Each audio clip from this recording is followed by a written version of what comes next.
Rocket League is a game of information, and the team that plays off of that information more effectively is the one that will most often come out on top. So in today's video, we'll be discussing how you can improve your game sense and decision making to make sure you always come out ahead in this battle of information. In a recent gameplay video, we brought up the idea of what I simply like to call R.A.R. This stands for Read, Assess, React. This is essentially a system that allows us to take in information on the field, understand the position everybody is in, and then react to that information accordingly. And when done well, this allows us to put ourselves in the spots we need to be in order to be the most successful. So today we'll be breaking down this idea a little bit more in detail, as we'll be taking a look at some specific examples of when we do this idea well and when we simply don't. So we're going to start off with two examples of when this goes horrifically wrong, and then we'll showcase what happens when you actually utilize this idea to its full potential. And this first one's actually going to be quite interesting because we're going to see it from not only my perspective, but from my teammates' perspective as well, as honestly we both have some issues playing off the information that's available to us. So you can see we're sitting here in the back corner having 100 boost, which is all well and good. This player is out of the play entirely, so this is going to be a free ball for our teammate here. Atlantic plays the ball forward, grabs the right hand boost, goes to the opposite wall, pops it back into the midfield. We dive forward, completely clean beat, and it's just a wide open net the other way. So let's break down exactly what goes on here and exactly how we fail to utilize R.A.R. to its full potential. So we land here on 100. That's great. Atlantic's gonna push the ball forward. At this point, we're perfectly fine. We're just sitting back. We're waiting to see how the play develops. That's totally understandable. When Atlantic plays this ball across and jumps into the air, this is when it's very important that we start to assess where everybody is on the field. So we have Atlantic fully committing towards this play. What this tells us is whether he gets a touch or not, his recovery is going to be rather slow. So we need to be aware of that in whatever we decide to do, because if we dive forward and we lose, our teammate is also probably not going to recover overly quickly. Looking at the opponents, then we have Luma, who is chasing the ball across the field, so if Atlantic does get a touch, that's probably going to take them out of the play. And we have Sawi back here picking up this back corner. They'll be the person that we're going to want to pay the most attention to as this ball comes off the backboard, because they're the ones that are going to be in position to play off this next touch. So now playing this forward, we can see that we do actually read that Atlantic has this touch. So now, because we see Atlantic having this touch, we make the turn into the midfield. However, what's going to happen is we're not going to have tracked where that other opponent was, and we're not going to correctly assess where everybody is on this field. Because if we look, like, sure, we have two players here who are both out of the game, but we have no vision on this second defender, and what that means is if we try to blindly dive forward without any knowledge as to where that guy is, it's very easy for us to be beat in this situation. So what would be smart here is, yes, this is juicy, but at the same time, because we can't see what's going on here, diving forward, not the best idea. We could definitely take a little bit more time and just wait a little bit, or even flick our cam to the right here to take a look to see where this guy is, so that we make sure we make the best decision possible. And if we do take a look and see that he's, you know, right there ready to challenge, we could just slow up here, just wait, this ball is getting away from us, that's fine. We see him jump, no problem, we'll just wait and turn back, and now we're in a perfectly fine spot. To defend this ball, we can jump up, play it over to the left side, or if we recognize that Luma's over there, we can play it to the right side into space. But we're in a spot where we can still contest this ball, but instead, we don't assess where everybody is properly, and then our reaction is not the one we want because we end up just throwing ourselves out of the play. So that's where we're going to get ourselves in trouble there, and simply put, we concede this goal because we didn't keep track of where everybody was, and we made an ill-advised challenge because we kind of played off of hope there rather than actual information. Now let's take a look at this same play from our teammates' perspective and see how they also fall short. Again, to be clear, this goal is mainly my fault because as the fact that my teammate was off the ball, it was my choice of whether or not I should go for it or not. So this is not to say that this goal is teammates' fault by any means, but it is worth noting that both players can be at fault with the same issues in the same play. So he flips on forward, and he immediately leaves the ball to go get the boost and then just bangs the ball to the side, slaps it off the wall, and then as he goes back, he just goes and takes a little detour to get the corner boost. So the play also looks rather interesting from his perspective as well, and the important thing to understand with this idea, read, assess, react, is that it's mainly used to help us slow down our gameplay to make sure that we're not just throwing ourselves into random locations around the field. And that's what it's going to kind of feel like our teammate's doing here. It doesn't feel like he's making decisions based off where people are on the field. It's almost like he has a preconceived idea in his head, and he's just executing on it without any flexibility should the state of the play change. And what I mean by that is, he flips forward. He has a totally free ball here.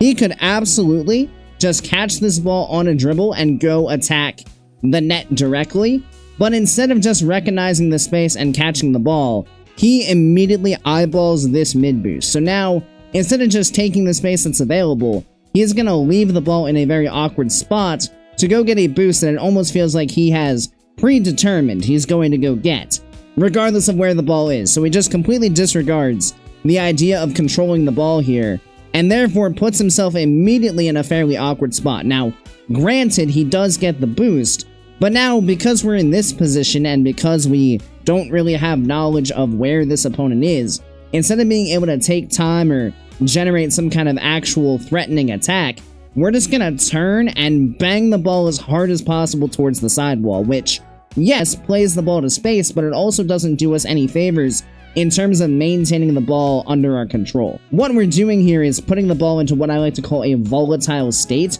where it's moving around the field quite quickly, and it becomes much more difficult to read what's going on. So again, 100% here, he could just get this ball rolling along the ground and try to control the ball up the wall. At least that way he has a guaranteed 50, as opposed to playing for a risky play like this, where he just absolutely slams it as hard as possible. And again, this doesn't feel like a decision that's made based off of where other people are.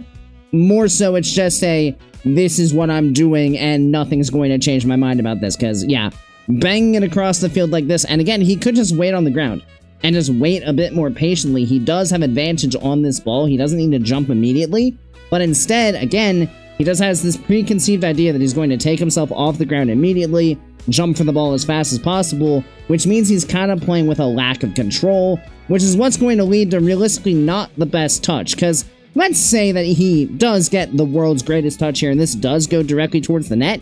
As we know, because joy of replay, we know that other opponent is back on that corner boost, perfectly in position to play off of any ball that comes towards the net. So there's nothing Atlantic can do to put the ball into a threatening spot.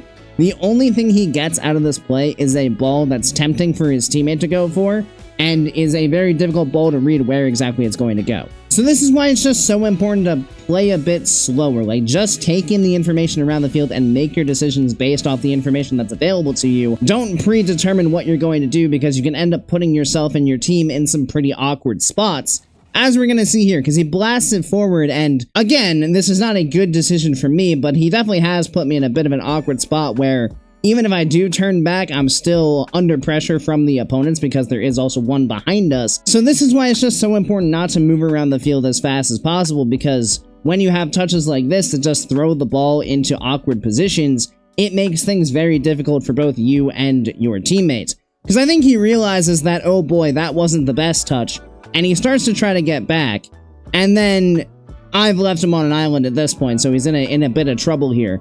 But then even still, like, he starts to go back, and instead of realizing, oh yeah, this is super dangerous directly towards net, he just takes a detour out for the corner boost, as if that's going to make the difference between whether or not he can make the save. Instead of just realizing, like, look, this ball is bouncing dangerously towards the backboard, you need to just head back to net directly. You don't need this to be able to make the save. You have 12. You'll get another 12 right there. 24 is plenty to be able to make a touch on the ball. But again, it feels like he's acting on a preconceived idea of, I'm going to rotate back, I'm going to get boost, doesn't matter where the ball is. He's not playing off the information that's available. He's just going and getting boost regardless of the fact that the ball is literally going directly towards the net. And realistically, because of this detour, he actually is too slow to get back. If he had gone directly back to net, he probably has the clear back out into the corner because of Luma missing. But because he took the detour to get the boost, now he's slightly slower, now the other opponent has a shot, and now it's a goal into the back of our net.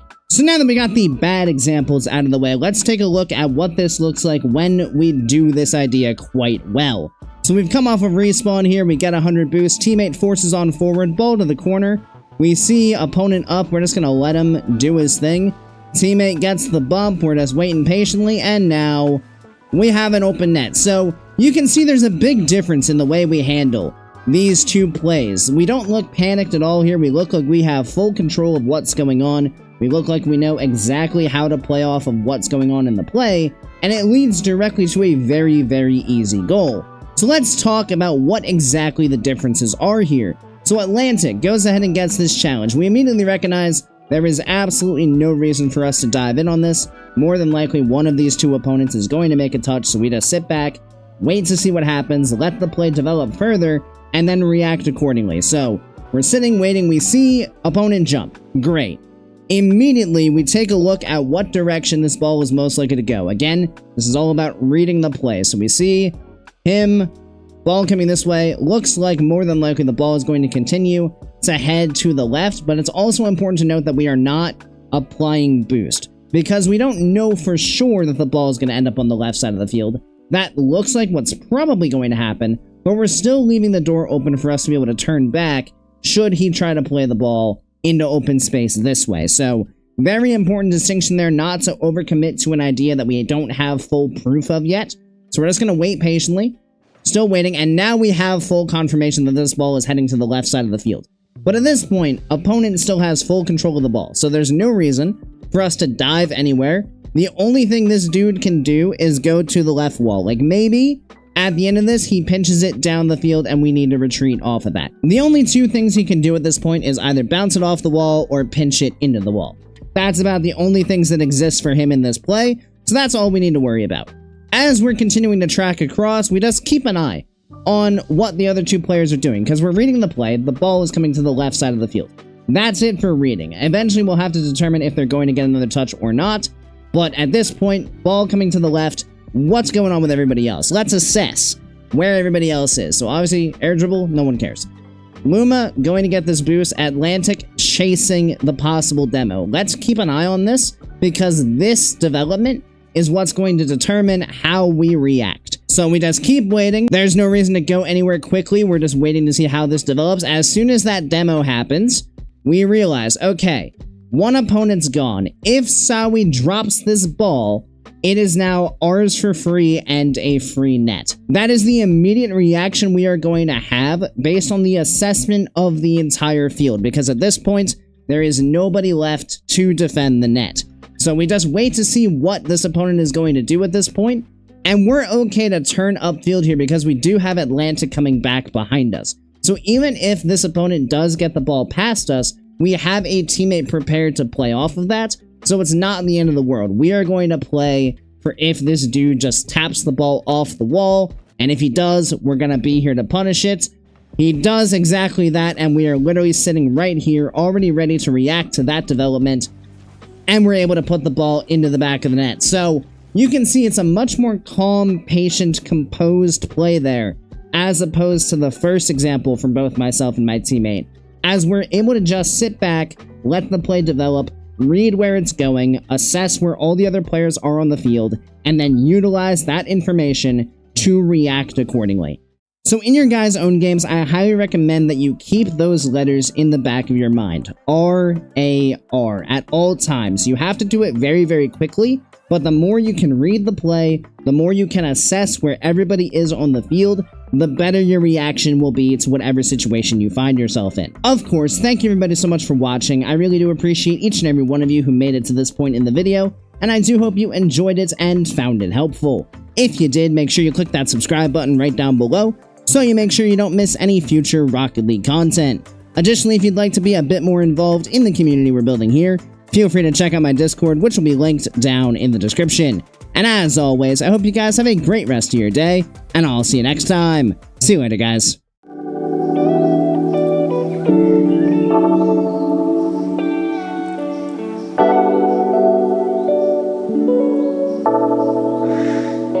Thank you.